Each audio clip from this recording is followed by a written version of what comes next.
Le sentier de la méditation est étroit et de nombreuses fausses pistes se présentent à la personne en recherche. Tentons d'y voir plus clair.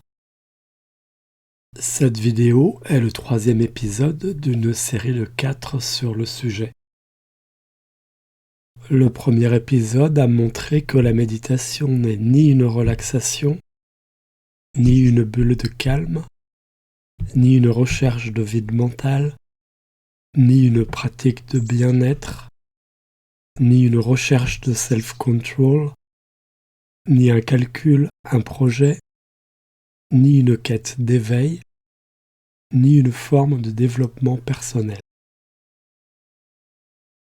Le deuxième épisode, qu'elle n'est ni une expansion de conscience, ni un trip, ni une quête de pouvoirs extraordinaires, ni un retrait égoïste du monde.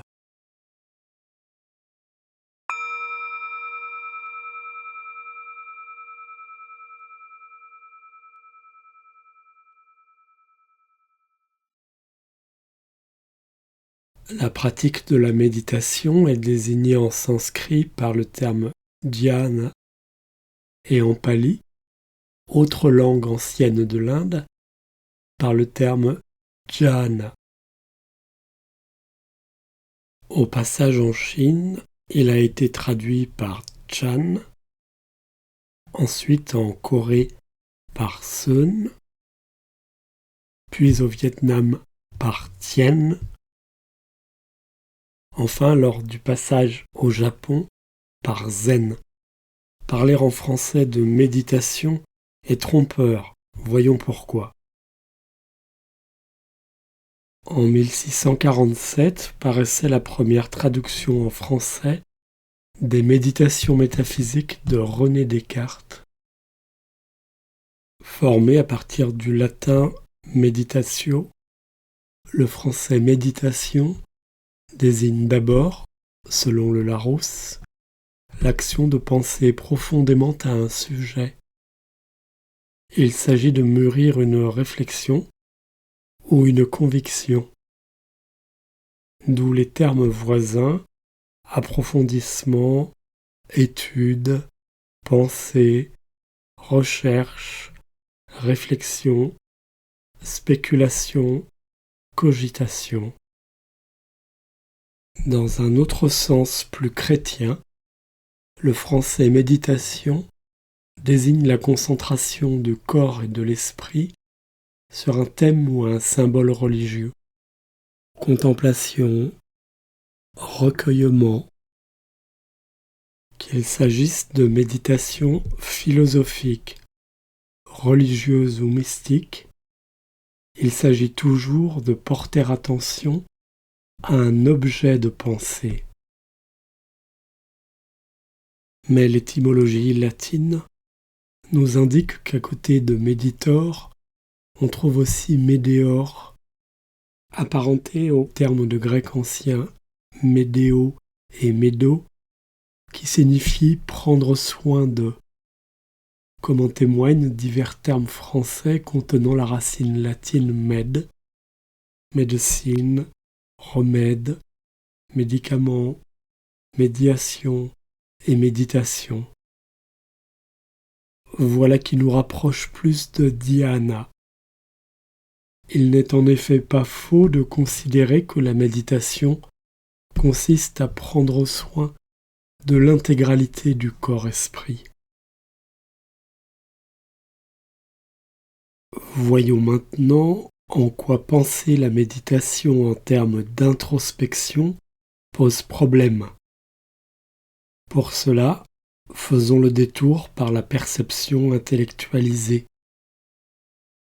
À l'instant même où je mets une étiquette sur ma perception, par exemple en la nommant, je me pose comme sujet percevant en vis-à-vis d'un objet perçu.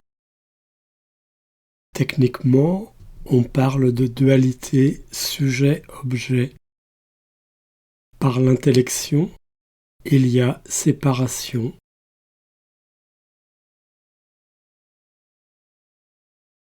L'introspection est une perception intellectualisée de soi-même. C'est donc une tentative de saisir de l'extérieur comme sujet, soi-même comme objet. N'y a-t-il pas là une forme de contorsion étrange et vaine sur un chemin spirituel quand on sait que de nombreuses voies ont pour point commun la non-dualité? Dans cette ambition de l'introspection à se saisir soi-même de l'extérieur, il y a quelque chose de trop volontaire. Par contraste, la méditation ressent de l'intérieur et laisse être, libre qu'elle est de toute volonté de saisie. L'introspection, c'est également trop analytique, trop intellectuel. En introspection, je ne suis qu'un cerveau sur un bâton, et je suis par là totalement déconnecté du sensible. Par contraste, en méditation, inlassablement, je renonce au mental pour revenir au corps. La méditation, en tant qu'elle est à la fois corporelle et terrestre, est pleinement sensible. Autrement dit, en méditation, je m'incarne et je me relie. Par contraste avec l'introspection qui se coupe totalement de l'extérieur, on pourrait presque parler d'extraspection. Car méditer, c'est fondamentalement une expérience de non-séparation, de non-dualité. Dans Transformation et guérison, Thich Nhat Hanh écrit: le terme vipassana signifie aller en profondeur dans l'objet pour l'observer. Pendant que nous sommes pleinement conscients d'un objet et l'observons avec profondeur, la frontière entre le sujet qui observe et l'objet observé se dissout progressivement. Sujet et objet deviennent un. Ceci est l'essence de la méditation. Nous ne pouvons comprendre un objet qu'en le pénétrant et en devenant un avec lui.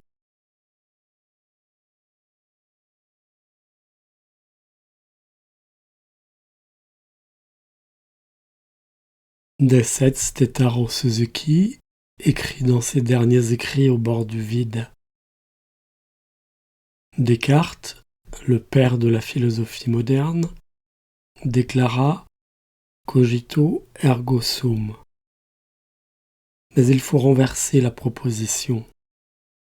Sum vient en premier. En affirmant je suis, je pense ce que je dis. Je sépare je de non-je. Lorsque je dis je suis, je sors de moi-même. Je suis est le point de départ. Mais nous nous exilons pour aller dans le cogito, dans le je pense. C'est une chose difficile à saisir, car aucun processus d'intellection ne nous aidera à résoudre le problème.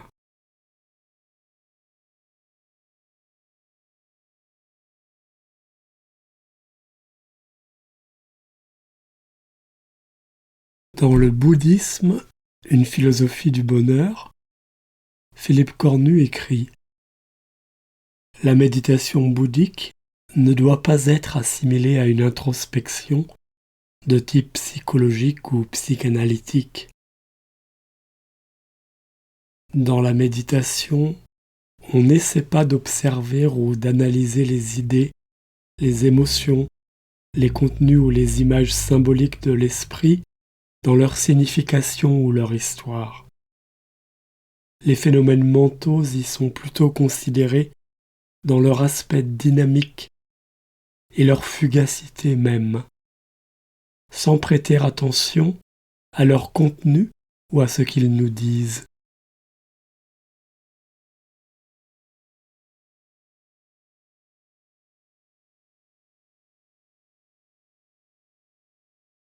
Enfin, William Hart écrit dans l'art de vivre: sans examiner le monde intérieur, nous ne pourrons jamais connaître la réalité. Nous ne connaîtrons que nos propres croyances ou nos conceptions intellectuelles concernant la réalité.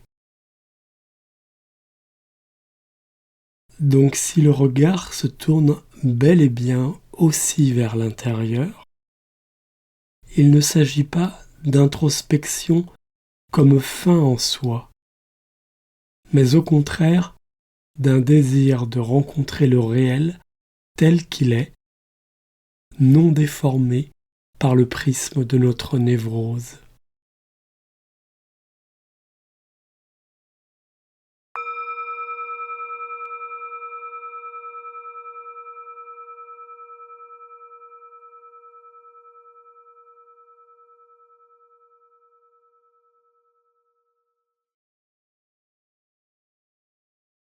Dans la perspective simpliste pseudo-spirituelle du New Age, il règne une confusion entre l'âme, psyché, et l'esprit, pneuma. C'est un point sur lequel insistait beaucoup Jean-Pierre Schnetzler dans la lignée de René Guénon. Méditer ne dispense pas de faire un travail de psychothérapie si le besoin s'en fait sentir. Les éléments douloureux de l'histoire personnelle et ou du roman familial qui auront été désenfouis de l'inconscient, puis élaborés avec la ou le psychothérapeute, reviendront nécessairement hanter les méditations. Ils seront alors retravaillés sur un autre plan, observés avec équanimité, nourris de bienveillance aimante et de compassion. La relation que nous entretenons avec ces éléments de notre passé pourra se métamorphoser. Si les deux approches sont complémentaires, la différence essentielle est qu'en méditation, on ne recherche aucunement les causes du mal-être. On ne se pose pas du tout la question « Pourquoi souffrais-je » Il s'agit plutôt d'observer à l'œuvre les mécanismes qui me font déserter la présence nue, fondamentalement saine et bonne, pour des territoires, ceux de l'émotionnalité, du mental et de l'ego, où du mal-être est généré. La question pertinente est donc: comment souffrais-je ?